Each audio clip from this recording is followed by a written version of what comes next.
c'est reparti pour Smart Bourse, votre double dose quotidienne de marché en direct sur Bismart. Chaque jour à la mi-journée, 12h30, 13h. Et en fin d'après-midi, la grande édition pendant 1 heure à partir de 17h. Au sommaire de cette édition ce soir, le soulagement aura été de courte durée. Un soulagement qui a tenu quelques heures après la décision de la Réserve fédérale américaine hier soir et le discours de Jérôme Powell qui s'est montré relativement moins agressif que ce qu'on pouvait craindre. On parle quand même d'une hausse de 50 points de base historique depuis 20 ans et sans doute encore au moins deux autres hausses de la même ampleur prévues pour les prochains meetings.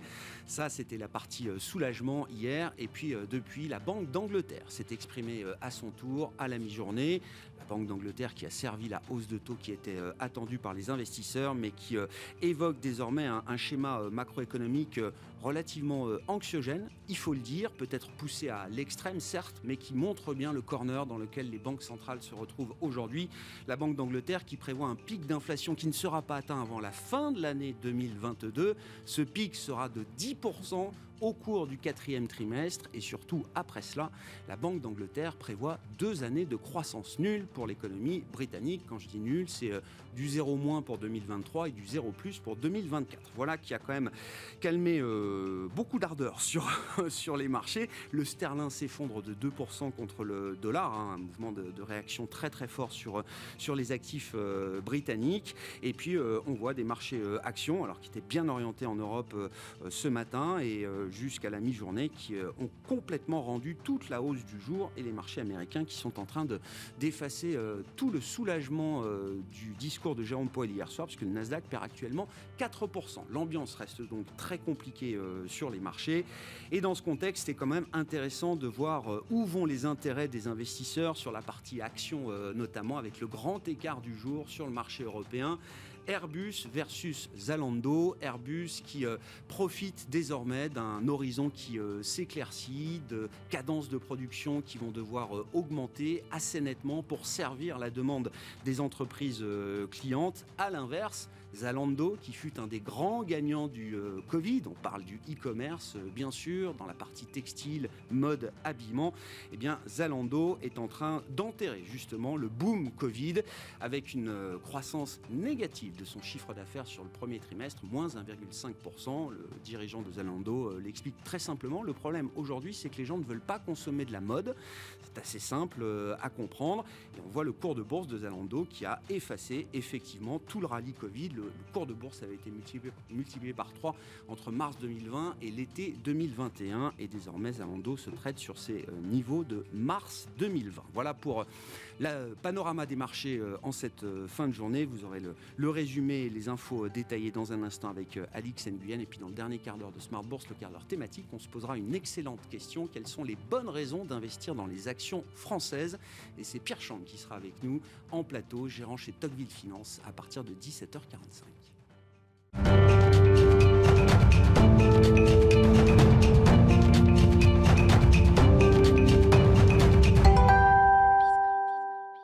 Tendance, mon ami, les infos clés du jour sur les marchés avec Alix Nguyen. Le rebond s'estompe à Paris. Le CAC se trouve néanmoins porté par les bonnes publications d'entreprises, sans compter la hausse conforme aux attentes de 50 points de base du principal taux d'intérêt de la Fed. Si l'institution reste ferme, le ton s'est fait moins agressif que redouté. Jérôme Powell s'est contenté d'annoncer une hausse d'un demi-point, écartant pour l'heure l'hypothèse de relèvement plus important. À New York, on constate le repli des principaux indices américains au lendemain de ce qui apparaît pour l'heure comme la plus forte hausse du S&P 500 depuis mai 2020. Les États-Unis, où la productivité du secteur non agricole a chuté de 7,5% au premier trimestre, soit un rythme inédit depuis 1947. Plus près de nous, la Banque d'Angleterre porte son taux directeur à 1%, son plus haut depuis la crise financière. L'institution garde toujours une longueur d'avance dans le resserrement monétaire et procède à son 4e tour de vis depuis décembre face à une inflation qui pourrait dépasser les 10%. Elle entame donc la 2e étape de son resserrement quantitatif quantitatif consistant à vendre les obligations d'État de son bilan. Le titre d'Airbus décolle sous l'effet de résultats financiers records et d'un accroissement exceptionnel de sa production d'avions. Dans les 3 ans qui viennent, le constructeur va augmenter de 50% la cadence de fabrication de l'A320. Même tonalité pour Legrand, l'équipementier électrique confirme ses objectifs financiers après avoir publié des comptes supérieurs aux prévisions, en dégageant un bénéfice net en hausse de 13,3%. Le titre de Schneider Electric en profite. Crédit Agricole chute. Au premier trimestre, la banque voit son résultat publié reculer de près de moitié à 552 millions d'euros, où le résultat mécanique de provisionnement de prudence appliqué par le groupe sur sa filiale en Ukraine, mais aussi sur ses portefeuilles de prêts liés à la Russie. Et puis Total Energy grimpe dans le siège du rebond des cours du Brent, alors que l'OPEP+ s'est entendu sur une hausse marginale de sa production limitée à 432 000 barils par jour. Demain, l'attention portera sur les États-Unis avec les chiffres de l'emploi pour le mois d'avril. Et puis nous suivrons les premiers pas en bourse de la filiale de Sanofi EuroAPI. Tendance, mon ami, chaque jour, 2 fois par jour, les infos clés de marché à 12h30 et 17h avec Alix Nguyen dans Smart Bourse sur Bismart.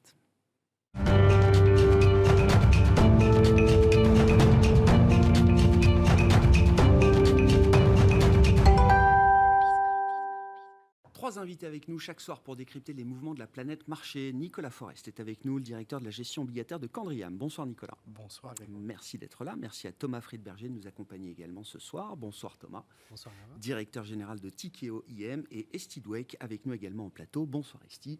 Ravi de vous retrouver. Vous êtes directrice des investissements de Flow Bank. Parlons de l'ambiance du jour sur les marchés et des banques centrales bien sûr. Donc hier c'était le soulagement avec Jérôme Powell. Aujourd'hui c'est l'angoisse avec Andrew Bailey et la Banque d'Angleterre. Un mot quand même de la situation que doit affronter aujourd'hui la Banque d'Angleterre. On parle quand même d'une grande banque centrale qui a quand même quelques années d'expérience, même si elle est parfois difficile à suivre. Mais quand même, la Banque centrale d'Angleterre nous dit on va avoir 10% d'inflation en fin d'année au Royaume-Uni et pendant 2 ans, 0% de croissance. C'est assez effrayant, ça c'est sûr. C'est vraiment le scénario, enfin pas catastrophe, mais le scénario dont tout le monde a un petit peu peur, cette stagflation où on aurait vraiment la croissance qui s'arrête après le rebond post-Covid. Il ne faut pas oublier que la Banque d'Angleterre, ou que l'Angleterre en général, est quand même à 2 choses un peu particulières. On a quand même une forte baisse du sterling sur un certain nombre d'années. Donc l'inflation en Angleterre est toujours bien plus haute que ce qu'on voit dans d'autres pays, y compris clairement dans l'Union européenne. Et puis on a quand même le Brexit, qui a finalement été un petit peu caché sous l'effet du Covid. On n'a pas vraiment vu l'impact direct. On l'a entendu sur certaines parties, le manque de camionneurs et autres choses. Mais à un moment, il y a quand même un impact croissance qui se révèle peut-être plus aujourd'hui aussi. Mais c'est sûr que ce n'est pas le seul pays qui va être, alors peut-être pas avec des chiffres aussi extrêmes, oui, c'est pas le seul pays qui va être dans ce genre de cadre. Le schéma est peut-être exacerbé au Royaume-Uni pour les facteurs que vous avez cités, mais c'est quand même une idée qu'il faut avoir en tête peut-être pour d'autres zones également. Tout à fait. Pour l'Europe, clairement, parce qu'on a alors de l'inflation principalement liée à l'énergie et donc au conflit en Ukraine, mais une situation où on sait que la croissance va fortement ralentir. Et donc, est-ce que ça sera un sentiment de récession ou une récession au terme technique? Ça sera à peu près pareil probablement pour les gens.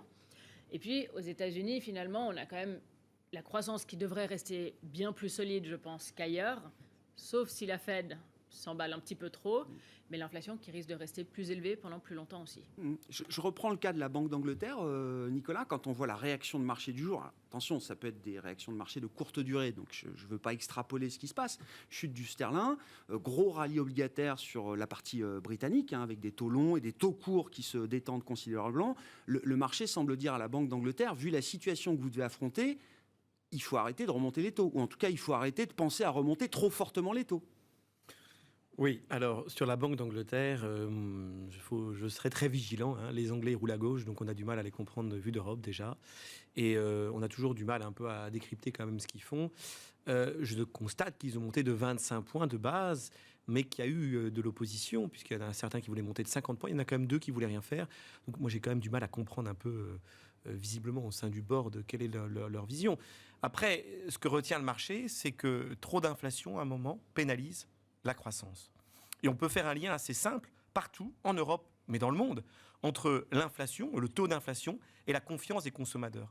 À un moment donné, Cette inflation, si elle est trop forte, elle impacte la consommation et elle impacte finalement la croissance économique. Donc vous avez parlé de stagflation, qui est le gros mot qui fait peur, mais en effet c'est ça, et c'est ça que le marché redoute aujourd'hui.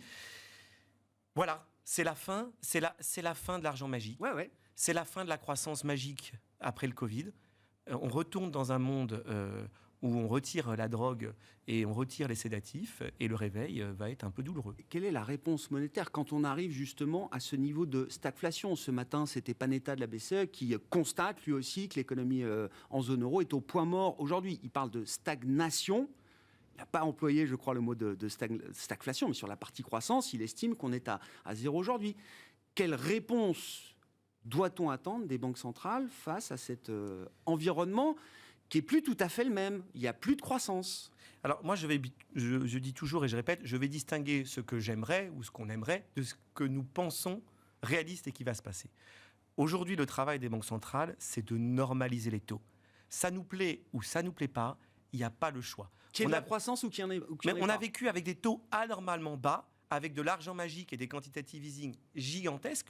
On ne peut pas s'étonner qu'en mettant plein d'argent dans le système, en mettant plein de stimulus fiscal, tout d'un coup, ça fasse de l'inflation.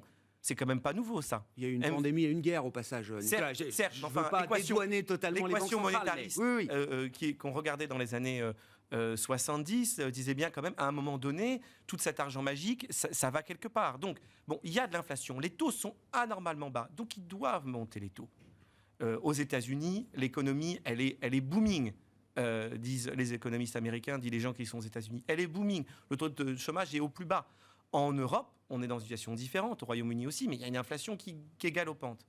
Les banques centrales, elles doivent un minimum garantir leur crédibilité. La question qui se pose, c'est peuvent-elles monter les taux sans faire cracher l'économie?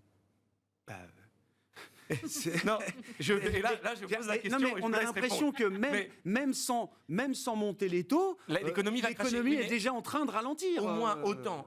Il est important du coup de se créer des marges de manœuvre. Ça, c'est quand même, je pense, très important. Si demain, on fait face à des nouveaux problèmes ou des ralentissements, il faut que la BCE ait un minimum de marge de manœuvre. Je pense que ça, c'est un point. On ne peut pas rester avec un taux de dépôt de moins 0,50. D'autre part, il y a la crédibilité vis-à-vis Donc, une croissance zéro négative au Q2 en zone euro, ce n'est pas ce qui devrait faire reculer la BCE à ce stade en prévision des prochains meetings, et notamment du meeting de juillet. Si on parle de la BCE, il y a en effet des tensions assez, je pense, et des dissensions, des désaccords. Mais je pense que la raison qui consiste à monter les taux l'emportera, même si Christine Lagarde, pour l'instant, ne fait pas preuve, comment dirais-je, poliment, de consensus au sein de la communauté financière et au sein du board. Mais peut-être qu'elle va être plus prudente. Mais je pense quand même que la normalisation va venir. Et donc la question, c'est est-ce qu'on normalise sans trop impacter la croissance? Aux États-Unis, il y a une possibilité. Je pense que c'est faisable.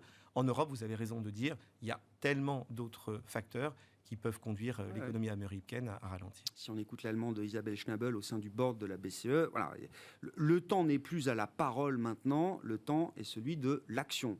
Et l'action, il va falloir attendre, puisque le prochain meeting, c'est le 9 juin pour la Banque Centrale Européenne, et ensuite 21 juillet. Thomas, ça fait longtemps qu'on parle de l'inflation avec vous. Est-ce que vous êtes quand même surpris des niveaux qui sont atteints d'inflation? Parce que ça fait au moins un an, plus d'un an peut-être, que vous nous préparez à ce réveil de l'inflation. Vous faites partie de ceux qui y croyaient. Le chacarel. Exactement, voilà. On va pas refaire l'histoire. Mais c'était il y a 2 ans. Oui, donc l'inflation est là, effectivement. Après, les banques centrales, qu'elles soient coincées, c'était quelque chose qui était... pas forcément écrit, mais en tout cas, c'était une possibilité. Et on est dans ce cas-là. Les politiques budgétaires ont pris le relais pendant la crise de la Covid. C'est probablement encore ces politiques-là qui vont jouer leur rôle d'amortisseur ou pas dans la prochaine récession. Si on élargit un petit peu, d'ailleurs, le champ de vision au monde, aux États-Unis, les États-Unis ont aussi leurs problèmes. Hein. On commence à voir les effets de l'inflation sur le pouvoir d'achat. Hein. Il y a beaucoup de choses qui sont très chères. Donc ça va avoir un impact sur le résultat des entreprises, avec des coûts de matières premières et des coûts salariaux aux États-Unis et au Royaume-Uni qui sont en train d'augmenter très fortement. Et puis de l'autre côté, probablement des revenus qui vont baisser. Ça, plus la disruption des chaînes d'approvisionnement un peu partout dans le monde. Et puis la Chine, quand même, qui, pour d'autres raisons, elle a moins d'inflation. D'ailleurs, c'est assez intéressant de voir que le seul pays qui n'a pas pratiqué de quantitative easing est celui où il y a le moins d'inflation. Mais qui ne va pas croître oui, c'est ça. Ils n'auront pas de croissance pour autant cette année. Donc, ils ne vont pas sauver la mise. Le plus inquiétant dans tout ça, peut-être si on sort un peu de notre microcosme des marchés, etc., c'est quand même que, à nouveau, c'est probablement les franges de la population les plus défavorisées qui vont souffrir de ça. Et ça, c'est relativement inquiétant, parce que ça veut dire que autant l'Europe, par exemple, sort plutôt renforcée de la crise ukrainienne politiquement, autant la rentrée sociale probablement dans plusieurs pays européens, et pas que dans plusieurs pays européens, dans beaucoup d'endroits, y compris des pays émergents qui importent beaucoup de matières premières agricoles notamment, va être très compliqué. Donc c'est ça qui est en plus, je dirais, inquiétant, quoi. Ouais. Et dans le policy mix, si on compte plus sur les politiques monétaires, qui ne peuvent pas tout, d'ailleurs, c'est quand même ce qu'on peut retirer aussi, qu'est-ce qu'on va attendre de la partie fiscale et budgétaire ? Parce que la fiscale dominance, la love story entre le monétaire et le budgétaire, ça a été très confortable. Maintenant, il n'y a plus le monétaire. Alors ça, là-dessus, on a une conviction assez forte, c'est que ça va être il n'y aura pas le choix, ça va être le grand retour des politiques industrielles. Parce qu'en fait, des politiques budgétaires qui visent à irriguer un peu tous les segments de l'économie pour qu'il n'y ait pas trop de dommages vont se révéler relativement inefficaces. Puis surtout, ça va être au-dessus des moyens en fait, des États qui vont devoir faire des choix très forts de politique industrielle, comme dans les grands cycles précédents. Donc on ciblera, là on va mettre le paquet. Si on regarde ce qui se passe avec un peu, en tout cas avec notre prisme, c'est que on constate que finalement, ces politiques de quantitative easing, on a cherché à prolonger un cycle de croissance un peu à tout prix. Et donc ce cycle de croissance à tout prix qui consiste à mettre plus de dettes, à imprimer plus de monnaie et ensuite à chercher la croissance des résultats pour justifier ça ne fonctionne pas. Est-ce que c'est étonnant ? Non, ce n'est pas étonnant, parce qu'en fait, on voit très bien depuis plusieurs décennies que ça a un impact sur l'environnement, que ça creuse les inégalités, que ça crée des bulles, mauvaise allocation de capital, donc le E, le S, le G. Et donc, qu'est-ce que ça dit ? Ça dit qu'on a besoin d'un modèle de croissance plus durable. Et pour avoir un modèle de croissance plus durable, il faut créer de la résilience. Et pour créer de la résilience, il faut faire des paris sur des choses qui créent de la résilience pour les gens et pour les entreprises. Transition énergétique, cybersécurité, digitalisation, créer de la résilience pour les entreprises. C'est là que les États, à mon avis, doivent mettre le paquet, en Europe en tout cas. Et c'est là où l'Europe a encore un petit avantage concurrentiel sur certains secteurs par rapport à d'autres régions du monde. Et on regarde, si on définit bien les objectifs, oui, il y aura de l'argent pour financer ça. Il va falloir, mais ça passera aussi par des partenariats publics-privés. C'est-à-dire que je pense que les États, les gouvernements ont compris depuis plusieurs années qu'il était préférable, plutôt que de nationaliser des entreprises, par exemple, d'essayer d'orienter l'épargne vers des secteurs et ensuite de faire des partenariats avec des asset managers au travers de fonds de relance de l'économie, par exemple, pour irriguer ces secteurs-là qui sont en fait des secteurs de croissance. Et donc, quand il y aura de la croissance, il y aura de la croissance dans ces secteurs-là, parce que évidemment que tout le monde va devoir s'équiper en cybersécurité, évidemment que la transition énergétique, ça va accélérer avec la crise en Ukraine un peu partout, et donc faire des partenariats publics-privés là-dedans, c'est probablement la clé. Donc, retour des politiques industrielles, retour des partenariats publics-privés, retour des écosystèmes locaux, grandes entreprises, PME, État, probablement. Ouais. J'aime bien, alors je le présentais pour poursuivre la discussion, là c'était le match du jour, le grand écart sur les marchés européens, Airbus versus Zalando. On se souvient tous de la reprise en K, qui était celle qu'on vendait en 2020, avec alors le K, la barre du K qui montait, c'était les boîtes stay at home, etc. Oui. Et puis le K s'est complètement renversé depuis quelques mois, quelques trimestres maintenant. Je vois Marriott qui est au plus haut historique, quand Netflix est au plus bas depuis des années. Airbus aujourd'hui qui s'en sort beaucoup mieux quand Zalando a effacé tout son boom Covid, etc., etc. Il y a quand même une forme de revanche là dans la partie action, en tout cas, qui est assez visible, Esti. Complètement. C'est pas tellement surprenant parce qu'on a vraiment, en fait, surtout dans certaines parties du monde, et là on parle de l'Europe, on a une vraie réouverture qui s'est faite plutôt en 2022. On n'a pas eu autant de réouverture. Les Américains, finalement, ont été en confinement beaucoup moins longtemps. Il y a eu des restrictions dans certains États, mais ils ont rouvert plus vite. Après, tout ce qui était en ligne, à continuer, je dirais plutôt communication et autres, parce qu'on a vu que Zoom aussi est de retour au pré-Covid. Oui, à la case départ. On est dans cet environnement où on est en réouverture. On a la TSA américaine qui dit qu'on voit plus que le pré-Covid en termes de réservation, que les gens réservent plus à l'avance qu'avant le Covid. Donc on a maintenant la confiance de se dire cet été ou cet automne, je vais pouvoir partir. Donc on sent vraiment cette reprise. C'est pas très surprenant qu'on ait cette réaction dans les marchés. Je pense là où on voit aussi une certaine revanche, et on en parlait un peu tout à l'heure, c'est plutôt de l'atmosphère très négative des marchés qui fait un petit peu repenser aussi à 2020. Le fait que les acheteurs n'ont pas vraiment envie de rentrer, qu'il n'y a pas vraiment cette confiance, qu'on attend une baisse alors qu'on est déjà à des niveaux relativement bas et que ça fait plusieurs mois qu'on souffre. Mais on sent qu'il manque cette confiance, et surtout, alors clairement, il manque aussi les sauveurs, les banques centrales et le niveau fiscal. Ouais. Et quel va être le déclencheur alors? Enfin, qu'est-ce qui peut être un déclencheur d'un retour de la confiance des investisseurs, d'un moindre pessimisme? Parce que comme vous le disiez, en mars 2020, on a eu, c'était la love story, banque centrale et budgétaire, tous ensemble, on y va et ça repart. On n'y a pas cru tout de suite en 2020. On a quand même passé plusieurs mois à attendre encore des mauvaises nouvelles. Et puis au final, c'est tellement monté que tout le monde s'y est mis. C'est raccroché au wagon. Je pense qu'il faut trois choses. Et là, il y a des risques que ça ne se passe pas. Mais il faut que les chiffres d'inflation commencent à baisser, surtout aux États-Unis. Ça peut être petit, mais il faut que ça aille dans la bonne direction et que ça dure plusieurs mois. Et là, on a un risque clairement avec le confinement de Shanghai, donc à surveiller, pas que ça baisse 3 mois et que ça reprenne. On peut avoir une Fed qui n'était pas si dovish hier soir, qui n'a juste pas suivi les extrêmes hawks du marché, qui a des 3 fois 50 points de base de suite, ça ne me paraît pas très dovish. Mais ils peuvent peut-être en juillet devenir un petit peu plus dovish. Donc si on a avril, mai, juin, des données qui commencent à baisser un peu, demain on a les chiffres de l'emploi, il ne faut pas qu'ils soient trop forts. Mais s'ils sont trop faibles, on va s'inquiéter de la croissance. Donc, il faut vraiment ce juste milieu. Donc, il faut que les banques centrales admettent qu'à un moment, dans la deuxième moitié de l'année, elles vont regarder la croissance. Puis, il ne faut pas oublier qu'on a un marché qui price des baisses de taux de la Fed en Q4 2023, alors qu'on est encore en train de faire des hausses de taux au Q1. Donc, c'est monter pour dire qu'on est monté. Et puis, 6 mois plus tard, on doit rebaisser.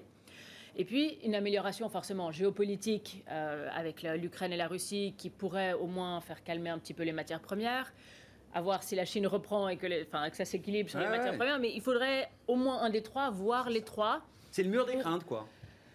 Oui, c'est trois très grosses craintes. Un gros mur des craintes qu'il va falloir escalader, grimper.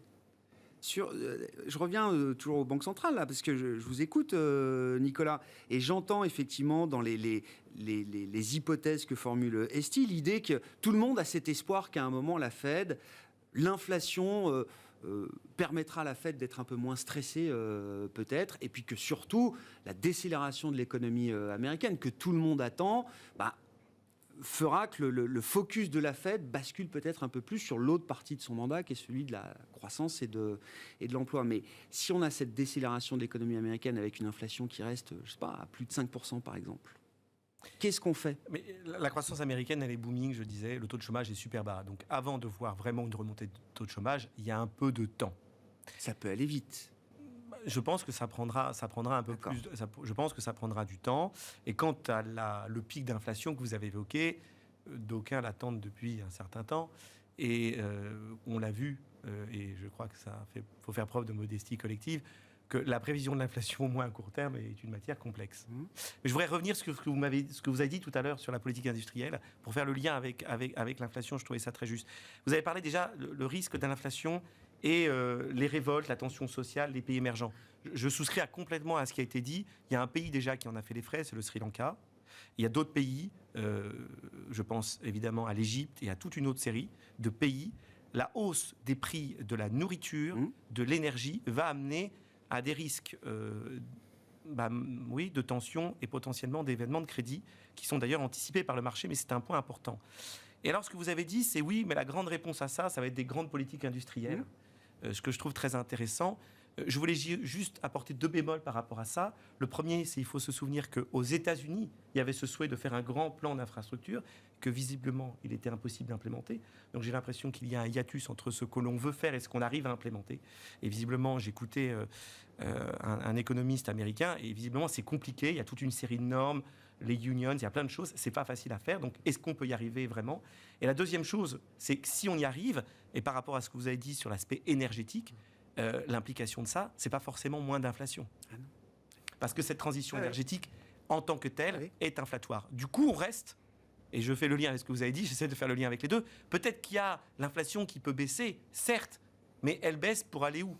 Est-ce qu'on va revenir, si vous voulez, à 2% d'inflation? C'est ça ma question. Eh bien, moi, je crois qu'on ne va pas revenir à 2%. D'accord. Bon, très et donc, bien. si on ne vient pas à 2%, donc on le taux apprendra à naturel... vivre avec 3% d'inflation. Voilà.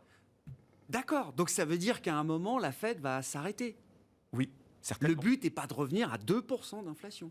Ah, parce que 2% d'inflation, c'est 4-5% de taux directeur. Non, mais ça, j'ai qu'il faut. Oui, non, mais Bah ça, oui, c'est- mais au moins ça, Non, mais de toute façon, ça c'est met pas les la choses Fed- sur la table. C'est pas la Fed qui contrôle le niveau d'inflation. Il y a des gens, enfin, c'est voilà. Après, il y a des extrémistes qui vous parlent de 4-5%. Et vous avez parfaitement raison. Je rejoins. C'est déjà très hawkish ceux qui font 3 fois 50 points de base. C'est déjà. Laissons de voir comment le marché va digérer ça. C'est déjà très très hawkish. Donc, c'est déjà très hawkish. Maintenant. Voilà, l'inflation, elle va rester un peu plus élevée et c'est déjà anticipé par les marchés financiers, tout simplement. Sur la Chine, là, qu'est-ce qu'on peut dire à ce stade? Bon, zéro Covid, zéro croissance, effectivement. Est-ce que les bougées qu'on a compris ou constatées dans la zéro Covid policy de la Chine, donc test tous les 48 heures pour pouvoir bouger, garder un peu de mobilité et de consommation éventuelle, est-ce que ça peut changer la donne? Est-ce que c'est pas suffisant?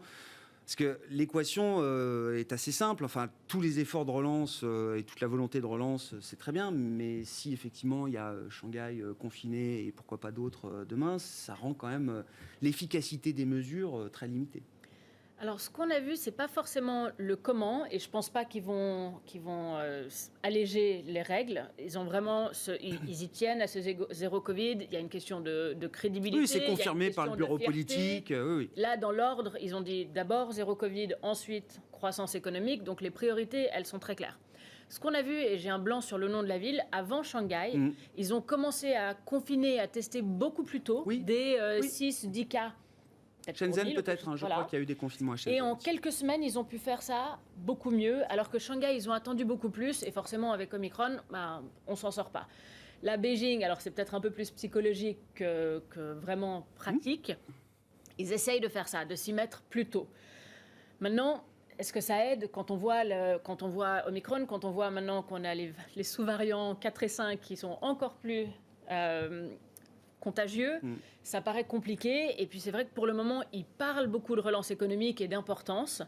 Ils n'ont pas fait tellement. Là où on peut se demander, c'est peut-être au niveau régulatoire de se dire, dans ce contexte-là, ils vont peut-être quand même un tout petit peu moins essayer d'effrayer les marchés locaux pour l'épargne locale. Clairement, les titres sur le marché américain ne les inquiètent pas. Est-ce que là, on pourrait avoir au moins une petite accalmie? Oui. Est-ce que ça suffirait pour redonner confiance au marché? Je pense qu'on a vraiment besoin de voir des mesures plus claires pour la croissance chinoise et la relance. Alors, c'est une inquiétude de plus, à mon avis, pour la croissance européenne, ce ralentissement chinois. C'est surtout une inquiétude de plus pour l'inflation partout. Si on commence à se dire, voilà, on parlait de pic d'inflation ou pas, on a quand même certaines indications que tous ces goulets d'étranglement ont commencé à s'améliorer depuis quelques mois, très lentement, et là, ça reprend. Ça peut repartir. Et en fait, on a vraiment besoin que Shanghai rouvre. Alors là, on entend que la plupart de la production commence à rouvrir, que c'est en train de s'améliorer un petit peu, que le shipping a un petit peu repris. Donc, on n'est pas dans les premières semaines où c'était complètement fermé. Mais ça rajoute en fait un dilemme supplémentaire, de nouveau, inflation et moins de croissance. Et là, je pense que pour l'Europe, c'est encore pire. Ouais. Bon, je ne suis plus un économiste, mais je disais, c'est à peu près l'équivalence. Un mois de confinement à Shanghai, au regard du poids économique de la ville, c'est 0,5 points de PIB en moins sur l'année pour la Chine.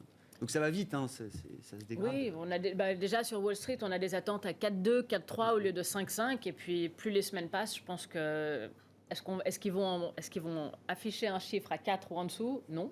Mais est-ce que les attentes non chinoises vont baisser au fil des semaines? C'est tout à fait probable. Qu'est-ce qui vous revient de la dynamique d'activité en Chine et en Asie, au sens large, chez Tikeo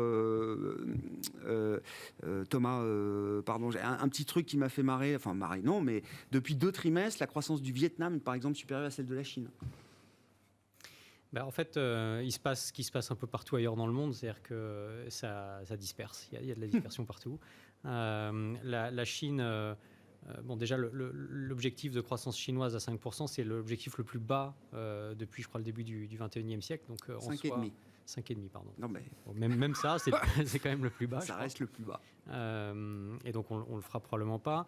Je pense qu'il ne faut pas espérer que la Chine revienne sur des niveaux de croissance, on va dire, des décennies précédentes. Clairement, la Chine a rattrapé son retard sur les autres économies avec une politique aussi de croissance à tout prix qui montre ses limites aujourd'hui, puisque leur priorité maintenant, c'est d'adresser le problème environnemental, c'est d'adresser les inégalités, là pour le coup aussi, et puis c'est de réduire leur dépendance au dollar américain. Et ça passe par une croissance plus faible dans les 3 cas, donc plus durable, plus faible. Donc finalement, ce qu'ils font de manière politiquement, on va dire, conduit politiquement, c'est ce que... c'est l'équilibre qu'on cherche à trouver de manière démocratique, pour dire les choses. Ceci dit, comme partout ailleurs, il y a des méga-tendances qui se dessinent avec probablement donc le futur de l'économie pour les prochaines décennies dans un monde moins mondialisé. C'est une croissance globalement plus faible, mais des méga-tendances qui concentrent des poches de croissance très fortes pour une croissance au global qui sera peut-être un cran en dessous. Ouais. Et alors en Chine, pour le coup, ce qui est assez sympathique ou pas, je ne sais pas, mais en tout cas, le gouvernement chinois est assez bon pour orienter les investisseurs en disant c'est là qu'il va y avoir de la croissance, donc nous, c'est là qu'on va mettre des moyens. Et donc non seulement ça serait bien que vous le fassiez aussi, mais en plus si vous le faites dans d'autres secteurs, vous allez être sanctionné, quoi. Donc, sur la dynamique chinoise, Nicolas, tout le monde est toujours inquiet sur la Chine, mais c'est en termes de niveau d'inquiétude, on en est où là chez Candriam? Je rejoins ce qui était dit sur la croissance. Je voudrais juste rajouter un élément. Donc nous, on est investisseurs obligataires, on investit dans la dette, on peut investir dans la dette chinoise. Et je voulais faire un parallèle quand même avec la Russie et aussi rebondir sur ce que vous avez dit, à savoir, vous avez dit, oui, c'est bien les régimes autoritaires. Moi, je trouve... Non, pas les régimes autoritaires, mais enfin, il y a vision long terme. Oui. Il y avait quand même un peu l'idée, pendant quelques années, un grand nombre d'années, et aussi des Chinois, qu'un régime autoritaire avait cette capacité, sans doute, d'orienter à long terme les investissements. Moi, ce que je remarque quand même, c'est que cette histoire de confinement, elle est ridicule. Complètement. C'est ridicule ce qu'ils font. Et qu'aujourd'hui, les régimes autoritaires ne sont pas challengés, ne peuvent pas être challengés par leur population. Or, la population, aujourd'hui, elle bout. Et donc, moi, je me dis juste en tant qu'investisseur, plus que jamais, nous, on intègre des critères ESG. Ouais. Et plus que jamais, juste les critères financiers ne suffisent pas. Sinon, il aurait fallu être en masse sur la Russie. Mais ce que je vois quand même, c'est 2 régimes autoritaires qui, en cette année 2022, n'offrent pas, d'un point de vue politique, je dirais, des images très rassurantes pour l'investisseur. Et donc, moi, je me pose encore beaucoup de questions là-dessus. Donc, certes, oui, je rejoins tout ce que vous avez dit, mais pour moi, aujourd'hui, la Chine, qui veut être une réserve, une devise de réserve majeure, qui est la deuxième économie mondiale, on peut revenir, parce que c'est vrai qu'il y a beaucoup, je sais que d'un point de vue action, c'est très cheap, c'est très bon marché. D'un point de vue dette, les taux ont fortement baissé. Mais la question qui se pose, c'est quand même celle de la gouvernance, de la reconduction du président Xi, et aussi de qu'est-ce que fait l'Occident vis-à-vis de la Russie, puisqu'on est encore une guerre aujourd'hui au port de la Russie. Et donc pour moi, ce climat-là, cette incertitude-là, me rend encore perplexe pour investir sur la Chine massivement. Et donc sur le renminbi, moi je serais prudent. Ah ben, il a déjà baissé de 3-4% là, de manière très très rapide. Et vous imaginez que dans le monde qui se dessine, oui, le flux d'investissement étranger vers la Chine ne soit plus le même que ce qu'on a connu précédemment. Je vais répondre pour certains investisseurs estimeront que ça n'est plus investissable au regard des critères ou des objectifs qui se sont fixés. Je vais répondre pour l'investisseur obligataire, puisque la Chine est rentrée dans les indices et a augmenté au fur et à mesure dans les indices obligataires mondiaux, qui est une part importante. La Russie était une part importante des indices émergents. On a vu qu'en un mois, ces indices sont sortis, y compris des indices, je ne vais pas te dire qui, parce que je ne serais pas méchant, d'indices qui étaient ESG et qui mettaient la Russie dedans. Donc ce que je veux dire, je pense que la croissance économique chinoise et la stratégie long terme, vous avez raison, elle ne va pas disparaître. Par contre, est-ce que les investisseurs vont regarder à deux fois, surtout ceux qui intègrent des critères ESG? Je pense que oui. Oui, ça dessine un nouvel ordre monétaire ou de ce point de vue-là. Oui, vous acquiescez, Thomas? Ah bah complètement. Typiquement, on n'a pas investi ni en Russie ni très très très peu en Chine pour ces raisons-là. Il y a des critères dans nos critères ESG qui ne matchent pas, notamment les critères de gouvernance. Ceci dit, il y a des endroits où il y a du mieux. En Chine, il y a du mieux sur certains critères, notamment les critères environnementaux. Mais voilà, c'est encore... Après, quand on dit il ne faut pas s'attendre à un retour des capitaux vers la Chine, on est très occidentalo-centré. C'est-à-dire qu'il ne faut pas s'attendre à un retour de capitaux sur la Chine de la part d'investisseurs occidentaux. Maintenant, il y a quelque chose quand même... on rentre dans un nouveau paradigme probablement post-Covid, post-crise en Ukraine. C'est que c'est le retour de deux blocs, un bloc Est, un bloc Ouest, avec un bloc Ouest de démocratie... Et on est tous très contents de pouvoir dire ce qu'on veut à la télé, etc. Donc, ce n'est pas ça le sujet du tout. Mais un bloc Est qui fonctionne sur d'autres bases et qui va probablement se structurer autour du renminbi. C'est ça. Et chacun aura ses sources de financement propres d'une certaine manière. Exactement. Dans ce contexte, qu'est-ce qu'on fait quand on est directrice des investissements de Flowbank, Esti? Non, mais déjà, où est-ce qu'on est confortable quand il faut quand même déployer peut-être un peu d'argent? Est-ce qu'il faut être très, très en retrait, très en retenue? Qu'est-ce qui guide là vos idées d'investissement? Je pense que ça dépend de ce qu'on a fait sur les 6 derniers mois, parce que c'est toujours facile de réfléchir aujourd'hui. Donc, si on a 100% cash aujourd'hui, qu'est-ce qu'on fait comparé à si on est investi et qu'est-ce qu'on a fait les derniers mois? Et puis, quel horizon d'investissement est-ce qu'on regarde? Sur les 2-3 prochains mois, je ne fais pas grand-chose parce que j'attends un petit peu plus d'informations. Je pense qu'on est arrivé, et ça on l'a un petit peu vu hier, même si les marchés baissent de nouveau aujourd'hui, on est peut-être au pic du hawkishness de la Fed, ou en tout cas de l'interprétation des marchés de ce que la Fed allait faire. Je ne crois pas qu'on pouvait pricer plus que ça. Il a écarté 75 points de base déjà. C'est le premier, c'est la première étape. Est-ce que plus tard, à partir de juillet ou même de septembre, on commence à calmer un petit peu? On l'espère. Je ne suis pas sûre si tout le monde est aligné avec ça, mais... Donc, on attend un petit peu juste de voir cette évolution. Pour moi, si soit l'inflation ne baisse pas du tout ou remonte, peut-être à cause de la Chine, à cause de la guerre ou autre, ça commence à changer le scénario. Si d'ici juin, juillet, la Fed n'admet pas qu'à un moment, elle va quand même devoir regarder la croissance et reste... parce qu'il a presque renforcé son discours contre l'inflation hier soir. Il y a eu une phrase un peu mieux, donc on a enlevé les 75, mais sinon, c'était vraiment on va combattre l'inflation. Ça peut changer encore un petit peu les choses, parce que ça veut dire qu'on n'aura pas le soulagement à un moment ou à un autre dans la deuxième moitié de l'année. Là, je pense que ça sera un peu tard, mais aujourd'hui, est-ce que c'est le moment de baisser les pauses des actifs risqués? Pas forcément. On a déjà pris pas mal de baisses, on a allégé un petit peu, on a plus de cash, on a certains secteurs qui marchent, parce qu'on a quand même croissance moins, mais... Tout ce qui est value, qui a quand même bien mieux résisté, voire bien performé pour certains secteurs. Et après, s'il faut réajuster, je pense que ça sera douloureux de toute façon le prochain mois et demi. Ça, on s'y attend. Si après ça, on sent que ça ne va pas du tout progresser, il va falloir peut-être envisager cette nouvelle jambe à la baisse. D'accord. Et là, ça serait un scénario un petit peu plus inquiétant. Bon. deux chemins qui se dessinent On pour attend, l'instant ouais. et on attend d'y voir plus clair. Sur la partie obligataire, parce que oui, effectivement, l'agressivité des banques centrales, la normalisation, il faut y aller, etc. Mais le marché a déjà beaucoup corrigé, vous le disiez vous-même aussi. Est-ce que déjà, pour des investisseurs obligataires, il y a des points d'entrée intéressants sur la courbe américaine, sur, je sais pas... Alors, votre prudence et votre sagesse est partagée par beaucoup d'investisseurs et même les investisseurs obligataires disent c'est peut-être un peu tôt. Donc, c'est vrai que c'est compliqué d'avoir le meilleur timing. Maintenant, si on prend un peu de recul, le premier trimestre a été l'un des pires trimestres de performance sur les obligations et sur les sorties des investisseurs en termes d'obligations. Le pire.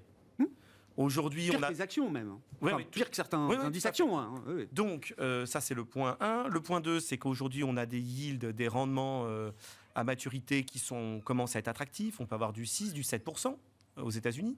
Vous avez des papiers courts qui vous offrent du 4-5%. Donc, oui, ça commence à être intéressant. Et moi, je pense que dans les 6 mois, alors je ne peux pas vous dire le timing parce que ce n'est pas évident. Et en effet, je rejoins, est-ce qu'il faut attendre la baisse de l'inflation ? Moi, j'attends aussi, il faut que la BCE monte les taux. Mais à un moment donné, je pense qu'il y a une très belle opportunité pour investir sur les obligations. Parce que quand vous regardez aujourd'hui un graphe que mes collègues à cette allocation me montraient pendant des années pour me dire qu'il ne faut pas investir sur les bonds, le dividend yield et l'equity yield, le dividend yield et le bond yield, pardon. Eh bien aujourd'hui, le rendement obligataire qui est offert est plus attractif que le rendement action. Et donc je pense qu'à un moment donné, welcome back. Ouais, c'est ça. Et revenez, et je pense qu'il va falloir revenir sur les obligations, parce que des obligations d'État américaines qui vous offrent du 3 ou du 3,5, des papiers courts de bonne qualité qui vous ouvrent du 4-5%. Alors vous allez me dire c'est plus bas que l'inflation, d'accord, mais c'est quand même pas si mal dans un monde incertain où la croissance peut ralentir, où on a une guerre aux portes de l'Europe et où il y a énormément de risques. Et donc moi je pense que oui, les investisseurs vont revenir. C'est vrai qu'il y a encore de la Même tension. si le scénario de croissance est encore plus délétère que ce qu'on imagine, ce sera bien d'être sur cette partie obligataire. Voilà, maintenant je pense qu'il est encore trop tôt pour venir sur les obligations européennes, mais les obligations américaines commencent à être intéressantes. Ouais. Bon. Vous attendez la hausse de la BCE pour y voir plus clair. Non, mais c'est ça. Là, oui, tout à fait. Cette non-matérialisation de la hausse de taux vous bloque un peu encore. Oui, je pense que c'est un peu un accouchement dans la douleur. Ouais. Et ça va être difficile, mais ils vont y arriver. Ce que j'espère juste, c'est que la hausse de Christine Lagarde ne sera pas aussi célèbre que la dernière de Trichet.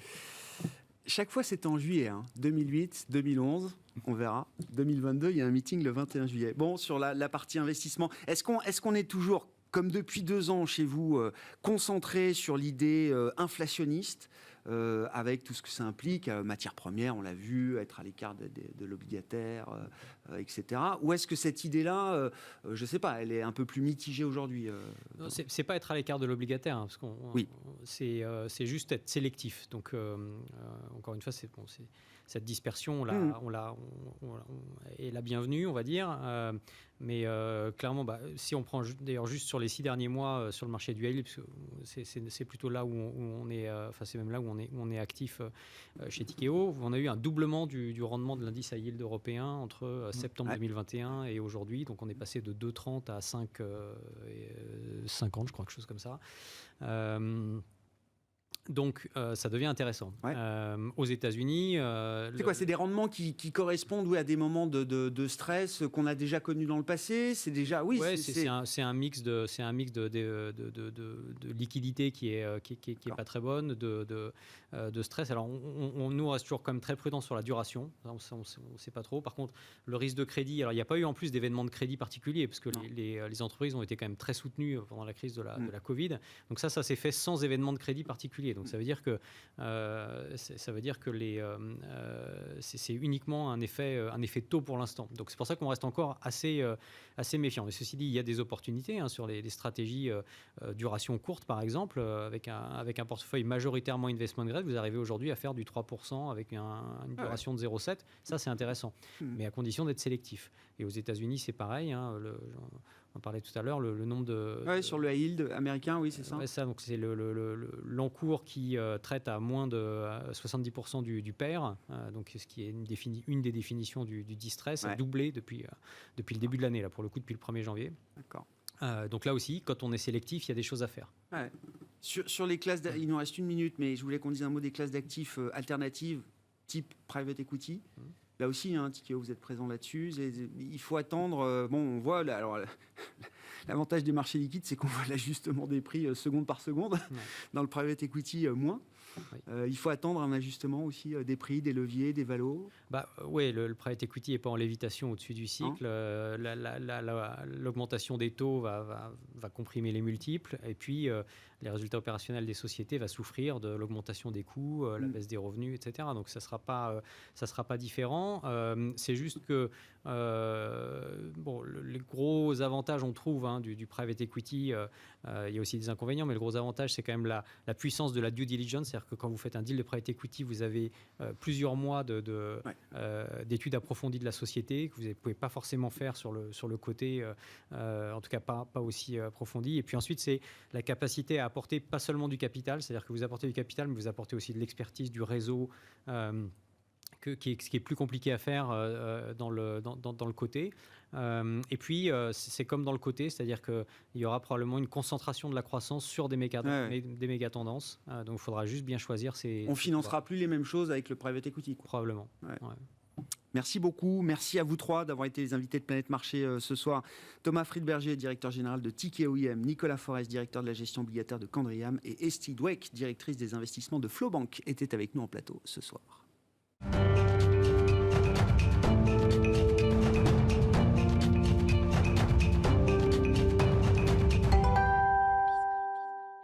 Le dernier quart d'heure de Smart Bourse, chaque soir, c'est le quart d'heure thématique. Le thème ce soir, c'est celui des actions françaises, avec cette question posée à laquelle va répondre Pierre Chang, gérant chez Tocqueville Finance. Bonsoir Pierre. Bonsoir Grégoire. C'est la question que vous nous posez.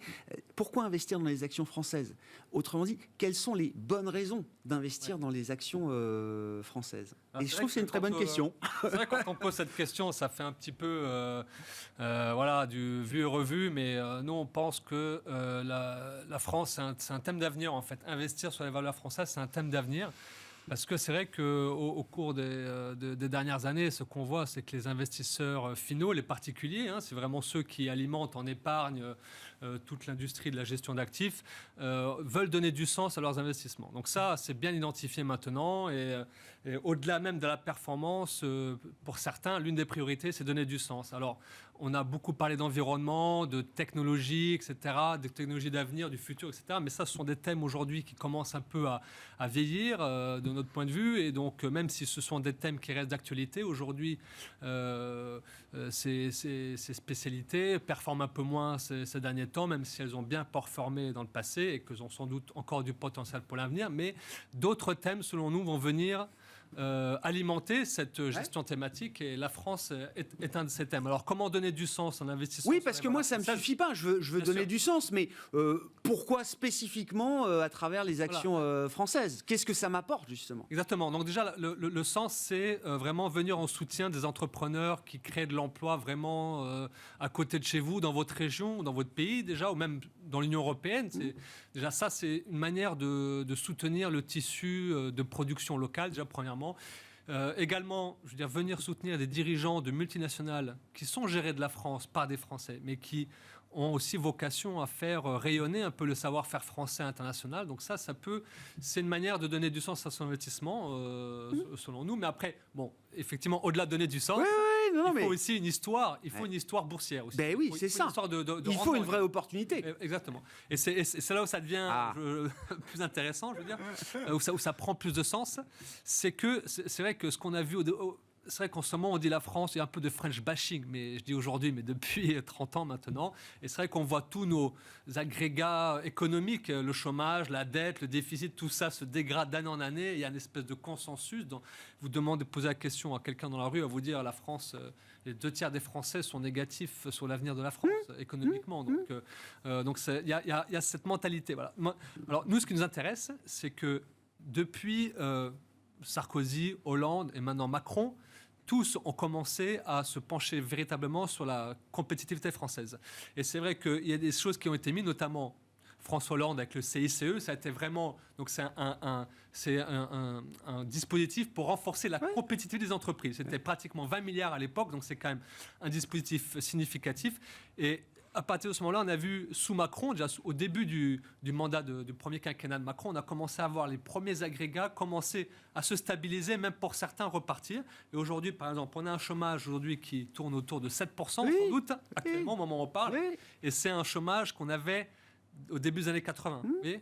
Donc, je veux dire, c'est un peu historique ce qui se passe. Et donc, nous, on s'est penché sur l'origine de ce mouvement. Est-ce que c'est quelque chose de simplement conjoncturel ou est-ce qu'il y a quelque chose de plus structurel?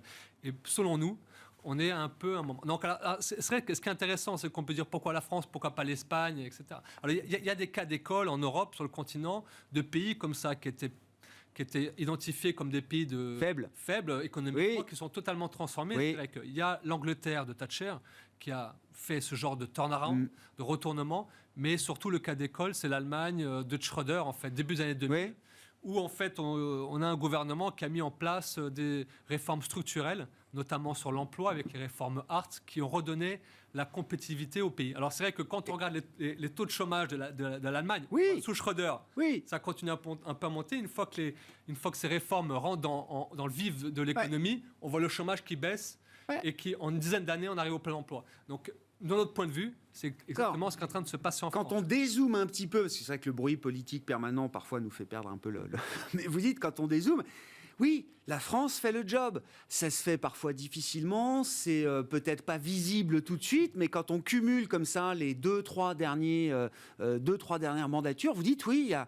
une partie du travail structurel qui a été fait et qui permet un changement structurel de l'activité française. Voilà. C'est vrai que la France, jusqu'à Macron, on va dire, était irréformable.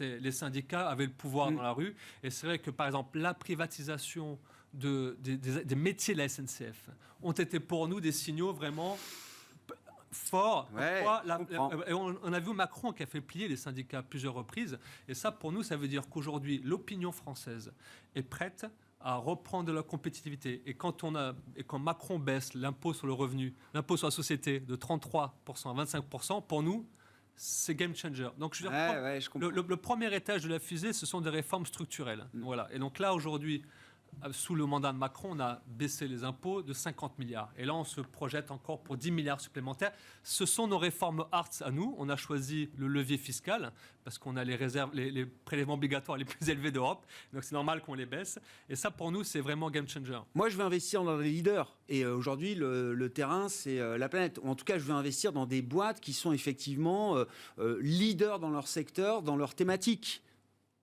Qu'est-ce que je trouve en France ? Alors, ce qu'il faut aussi avoir en tête, c'est que le cas d'école, comme je disais, c'est l'Allemagne. L'Allemagne, quand on prend l'indice des CAC Small, enfin les mid allemandes, sur les 22 dernières années, donc je prends depuis 2000 jusqu'à Schröder jusqu'à aujourd'hui, c'est un indice qui fait plus 550%.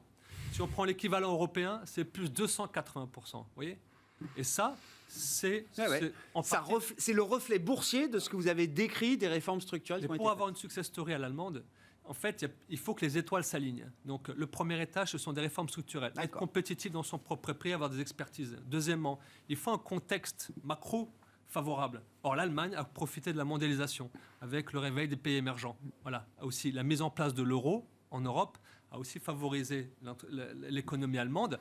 Et c'est pour ça qu'aujourd'hui, outre-Rhin, plein emploi, peu de dettes, pas de déficit, et de l'autre côté du Rhin, de l'autre côté, c'est exactement l'inverse. Mais c'est parce que les étoiles se sont alignées aussi. Troisième élément important, c'est le leadership continental. Voilà. Et donc, dans le leadership continental, donc dans l'Union européenne, il y a un couple, c'est le couple franco-allemand. Et sur les 30 dernières années, les Allemands avaient plutôt le leadership dans l'influence. Voilà. Et donc, on a eu la mise en place de l'euro, il y a eu plein de choses, l'ouverture, le libéralisme de l'Union, voilà, qu'on reproche aussi aujourd'hui beaucoup. Toutes ces choses sont en train de changer. Et donc, nous, notre vision, c'est de dire, mais on ne prend pas du tout parti dans cette histoire. Non. C'est simplement de dire, le couple franco-allemand, le rapport de force va évoluer. Parce que la mondialisation évolue. Si la mondialisation évolue, le positionnement... Le modèle français... Le positionnement de l'Allemagne dans le monde doit évoluer. Et donc, on l'a très bien vu pendant la crise en Ukraine, où on a un gouvernement allemand qui est... entre deux chaises et qui ne sait pas quoi faire. Pourquoi ? Parce que l'Allemagne est à un moment clé de changement. Et quand vous avez des eurosceptiques qui poussent un peu partout en Europe, sauf en Allemagne, en fait, la finalité, c'est que l'Allemagne doit changer son modèle. Mais c'est très compliqué. Ouais. C'est une histoire d'opinion et ça se fera dans les urnes. Ouais. Ça se fera sur le long terme. Mais voilà. Donc c'est ça la vision. Si l'Allemagne n'est plus l'influence dominante sur le continent, alors C'est la France. c'est la France. Et donc ça veut dire on réinvente, on modifie l'Europe, mais davantage plus en faveur de la France et des pays qui sont comme la France, au détriment des Allemands. Et voilà. Donc ça, mais ça veut pas dire qu'on est les uns contre les autres. C'est simplement une lutte d'influence qui est tout à fait naturelle, et c'est ça qu'on perçoit. Concrètement, allez-y, Alors, dernier Pierre. point. Oui, bien sûr, non, mais c'est Dernier passionnant. point, c'est le contexte macro. Alors c'est vrai Oui. que quand on a un pays comme les pays émergents, donc la tête de gondole, c'est la Chine, qui s'est réveillée, c'est un réveil industriel. Donc ils ont produit pour le monde entier. Aujourd'hui, les Chinois, il y a une classe moyenne qui est en train d'émerger. Et vous voyez l'économie chinoise, mais c'est pas la seule. Vous avez d'autres économies émergentes qui font le même mouvement et sont en train de devenir des économies de consommation. Et le poids de l'industrie baisse forcément. Et alors, une économie émergente industrielle, c'est bon pour l'Allemagne. Une économie émergente Consommation, c'est bien pour la France, parce que la France, premier pays touristique du monde. Voilà. Et donc ça, c'est qui est champion du luxe, champion du savoir-vivre. Et ça, ce sont des thématiques, des thèmes qui sont favorables à la France. Donc, vous voyez un peu, on a un passage de témoin entre... Et je dirais, dernier point, bien sûr, le développement durable. Et là, je veux dire, ça crève les yeux que la France est en pointe parce qu'on a le nucléaire. Et là, maintenant, l'hydrogène qui va venir monter en puissance. Et tous ces thèmes-là, toutes ces histoires, on peut les jouer en bourse aujourd'hui. Et moi, ce que je pense, c'est que le CAC Small, qui est l'équivalent français du MDAX, peut avoir un parcours qui ressemblerait à ce que le MDAX a fait. C'est ça, vous ne vendez pas une histoire pour 2-3 mois. C'est vraiment, il y a 20 ans de modèle allemand, de domination du modèle économique allemand, et vous dites maintenant, parce que le monde est en train de changer, c'est le modèle français qui est peut-être le modèle à suivre, en tout cas le modèle qui va influencer, formater peut-être l'Europe. Il va un peu plus profiter d'un alignement des étoiles qui sera un peu différent de ce qu'on a vu. Très intéressant. Et donc, dans la côte maintenant. Oui. Qu'est-ce qui est sympa? Voilà. Donc il y a un cas pour nous qui est Qu'est-ce qui colle avec cette analyse? Parfaitement qui colle, c'est Assystem. Donc Assystem, c'est une société d'ingénieurs en fait. Donc ce sont des gens qui recrutent des ingénieurs qui ensuite vont les placer sur des projets chez EDF, chez Areva, etc., Framatome et compagnie. Et donc, si vous voulez, Assystem se débattait un petit peu dans un environnement où en fait, si vous voulez, ils faisaient la maintenance des centrales nucléaires d'EDF. Il y avait un marché qui n'avait pas des perspectives. Pas d'avenir. Super. La relance du nucléaire en France, pour une société comme Assystem, là on est en plein dedans. Voilà. Donc on est dans une thématique de souveraineté. On a un spécialiste du nucléaire français. Là on coche vraiment toutes les cases. C'est une histoire à 20 ans, Assystem. Et ça finira peut-être par se faire acheter. Mais voilà, donc ça c'est vraiment... Après vous avez tous aussi les acteurs, par exemple, dans la thématique de la souveraineté, vous avez également M6, TF1. Donc aujourd'hui ce sont deux groupes qui cherchent à se rapprocher. Je veux dire, sans cette logique dont je vous parle, de reprise de la souveraineté, etc., une fusion M6-TF1 est impossible à envisager. Enfin, en tout cas, c'est pour ça que ça n'a jamais été fait. Aujourd'hui, on a... Les GAFAM. On a les GAFAM. Je comprends. On a une souveraineté européenne, française, européenne, qui cherche à se concrétiser. Et donc, des fusions d'acteurs comme ça...